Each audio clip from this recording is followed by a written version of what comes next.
My next speaker, the former state representative. He's also running for the 38th Senate seat. His name is Tom Casperson.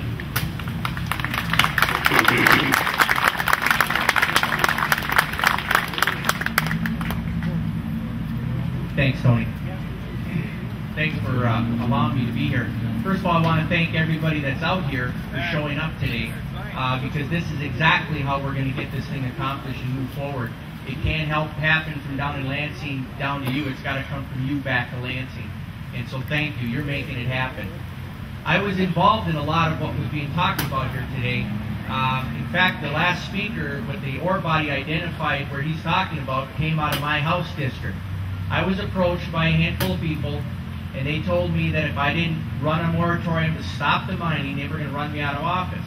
Well, having a 27-year background in log hauling, I didn't take that very kindly, and I said, I'm not an expert in mining, don't know enough about it, but I'll tell you this much.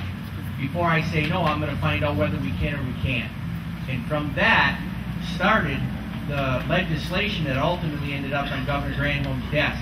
Real quick history of that legislation. We did work for quite a few months. We met in St. Ignace, we met in Mackinac City, so everybody could kind of centrally get there.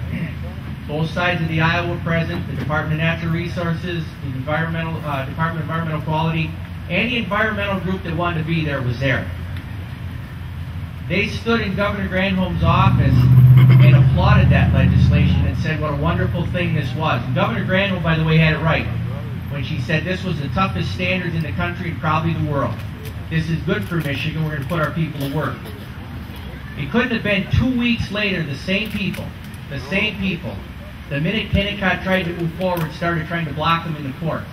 They actually have a system, folks, that has been somewhat successful because we haven't probably done enough of this because you all have been too busy trying to make a living and support your families, and you haven't had time to do these kind of things. They do. And there's money behind it, and they're pushing hard, and they look like Little Red Riding Hood, but that's not the case. There's money behind these people, and they're in there acting like Little Red Riding Hood, but they're trying to take our very way of life away from us. I ran for public office being in the logging industry because I saw my industry always trying to raise the standard, do it better, spending more money, never satisfying these people. And I came to the conclusion, and I still have that conclusion, they're in the business of putting us out of business. That's why they're there. We have to fight back. And your government needs to stand up against them too. I was at the NRC meeting 2 weeks ago. I did not know going down they were going to bring up the Kennecott issue. I'm glad I went. I got to testify before the NRC and told them exactly what the process was and exactly how we got where we were. And I listened to the other side talk about how evil we are to even think of doing something like this. And I told the NRC that the legislation was passed and signed by the governor, and it was a bipartisan effort, and the same environmental people that were down there that day talking to them supported it. When I sat down, another lady got up and spoke. She told the NRC, just to give you a little flavor how these people operate, she said that that bill was completely changed. It was written by corporate lawyers, and it looks nothing like what these people had negotiated to make happen. The lady that spoke, and I won't mention her name, but I think most of you here know her. You at least heard of her, sitting right by me. I turned to her and I said, "What are you talking about?" And she looked at me as if to say, "Whatever it takes." So what I'm getting at is, they don't care if they're lying or not. They're going to stop us at all costs. That's their attitude. That's why we got to band together and say enough's enough. They're taking our very way of life away from us.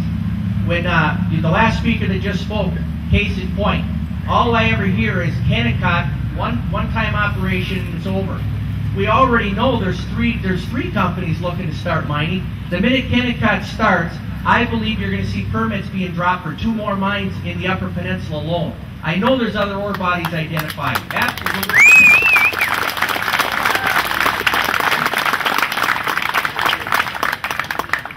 We should never let them dictate to us. And here's why I think I'm right. If you look at the tourism industry, we talk a lot about the tourism. That's wholesome. You'll hear environmentalists talk about it all day long. Folks, I was on a tourism task force. You know what we found out? We found out that the tourism people are facing the same problems you're faced with. We can't put a dock in because we're going to hurt an amoeba. We can't connect a trail to another trail because we need to do a $60,000 feasibility study, as if we don't know how to put a culvert in and make sure water moves back and forth. How do we promote the tourism industry if we can't get these people to back off and start putting some common sense into it? So they don't talk about that in those terms, but the tourism industry is facing the same problems that miners are faced with, loggers are faced with, and just about anything we want to do. Closing remarks. I listened to the Brookings Institute. The president of the Brookings Institute told us in Lansing, a group of us legislators, we need to forget about the blue-collar jobs. We need to just let those jobs go and let them go overseas. They're gone. They're here no more. It's only going to be highly educated, high-paid people that are going to come to Michigan because of the beauty. I asked him why he would do that, and I mentioned Kennecott, I mentioned the logging industry, and he said because those people pollute and they're ruining your environment, and you need to let that stuff go away so you can bring these high-dollar people in. I reject that. There's no way we should give up on the manufacturing jobs or the mining jobs or the logging jobs. Stay together, folks, and we'll get this accomplished. Thank you.